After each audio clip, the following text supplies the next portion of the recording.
Very short story. One hot evening in Padua, they carried him up onto the roof and he could look out over the top of the town. There were chimney sweeps in the sky. After a while, it got dark and the searchlights came out. The others went down and took the balls with them.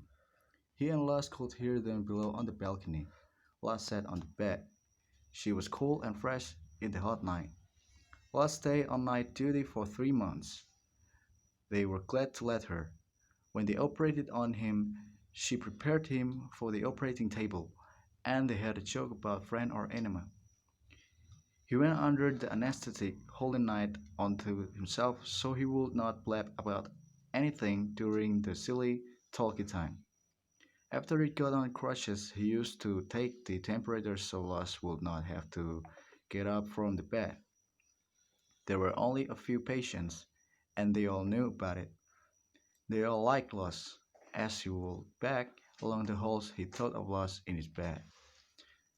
Before he went back to the front, they went into the Duomo and prayed. It was dim and quiet, and there were other people praying. They wanted to get married, but there was not enough time for the banns, and neither of them had birth by certificates. They felt as though they were married, but they wanted everyone to know about it, and to make it so they could not lose it.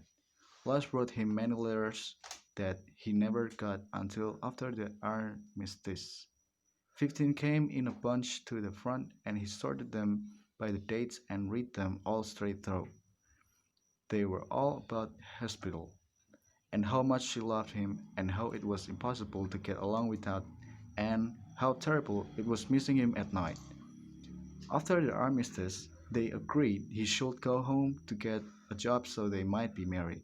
Wes would not come home until he had a good job and could come to New York to meet her. It was understood he would not drink, and he did not want to see his friend or anyone in the States, only to get a job and be married. On the train from Padua to Milan, they quarreled about her not being willing to come home at once, when they had to say goodbye. In the station at Milan, they kissed goodbye, but were not finished with the quarrel. He felt sick about saying goodbye like that. He went to America on a boat from Genoa.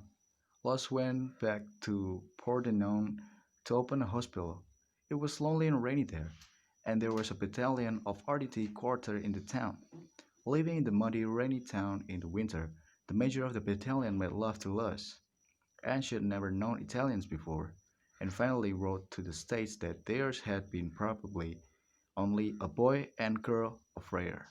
She was sorry, and she knew he would probably not be able to understand, but might someday forgive her and be grateful to her, and she expected, absolutely unexpectedly, to be married in the spring. She loved him as always, but she realized now it was only a boy and girl love. She hoped he would have a great career and believed in absolutely. She knew it was for the best. The major did not marry her in the spring or any other time. Loss never got an answer to the letter to Chicago about it. A short time after he contracted gonorrhea from a salesgirl in a Loop department store while riding in a taxicab through Lincoln Park.